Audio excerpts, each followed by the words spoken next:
Citra satelit mengungkap dahsyatnya gempa bumi dan tsunami yang melanda Palu, Sulawesi Tengah. Halo, Assalamualaikum guys. Kenalin, kita dari kelompok 1 yang beranggotakan Tiara Aulia, Muhammad Haikal Gunaria, dan Vera Gusyifa. Udah pada tahu belum? Likuifaksi merupakan rangkaian peristiwa meningkatnya air pori tanah akibat tegangan siklik yang disebabkan oleh gempa bumi. Nah, fokus dari identifikasi likuifaksi itu sendiri itu mengarah pada berkurangnya kekuatan geser tanah yang diakibatkan oleh beban seismik yang disebabkan oleh gempa bumi. Kok bisa begitu ya? Ternyata ketika mengalami pergeseran tersebut, sifat lapisan tanah berubah menjadi liquid sehingga tak mampu menopang beban bangunan di dalam ataupun di atasnya.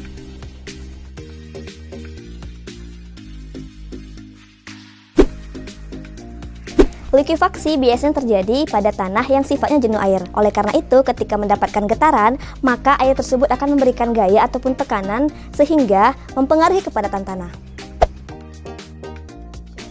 Nah, yang paling penting lagi, lapisan tanah yang telah mengalami likuifaksi itu telah terjadi pelemahan pada struktur lapisan tanahnya. Sehingga ketika terjadi gempa, maka akan berdampak terhadap pori-pori tanah yang telah tidak kuat lagi. Nah, sekarang udah tahu kan identifikasi dan penyebabnya? Sekarang kita beralih yuk. Kemana tuh? Analisis bencana likuifaksi dong. Perlu diingat ya teman-teman, setiap terjadi pergeseran tanah, maka akan terjadi bencana.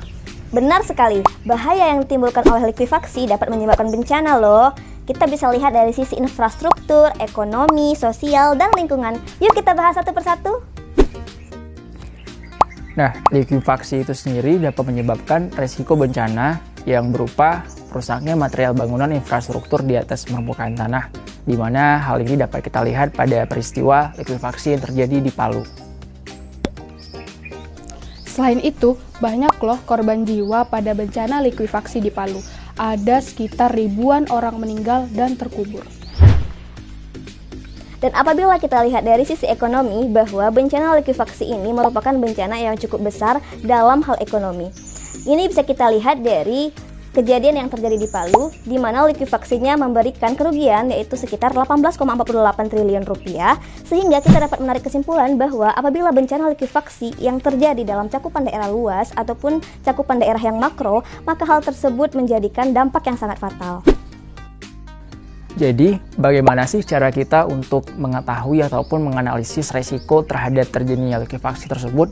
Nah, adapun langkah-langkah yang perlu kita lakukan terhadap analisis ini adalah dengan mengetahui bagaimana kapasitas dan juga bahaya terhadap likuifaksi tersebut dan dampaknya yang berujung pada bencana.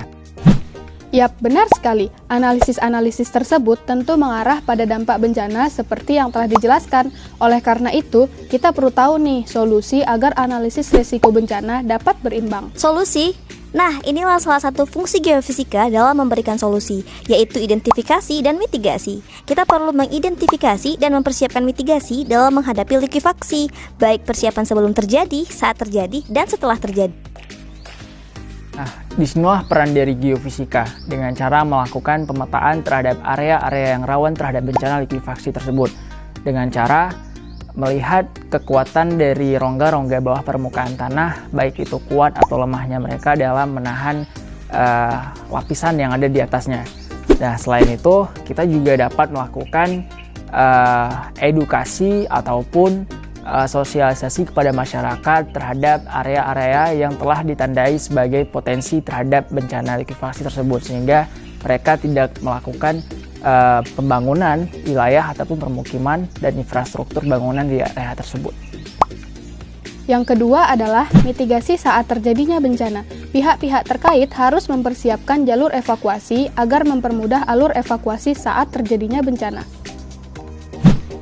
Untuk yang ketiga, masyarakat tidak boleh panik. Pastikan semua persiapan telah dipersiapkan dari jauh-jauh hari, seperti persiapan tas mitigasi yang isinya makanan, obat-obatan, dan dokumen berharga. Saat terjadinya bencana, pastikan semua mengikuti alur yang dipersiapkan sebelumnya ya. Nah, begitulah langkah-langkah mitigasi yang harus kita lakukan. Jangan lupa untuk tetap waspada ya, teman-teman. Okay, thank you for watching about liquefaction disaster mitigation analysis and geophysics by Group 1. Assalamualaikum warahmatullahi wabarakatuh.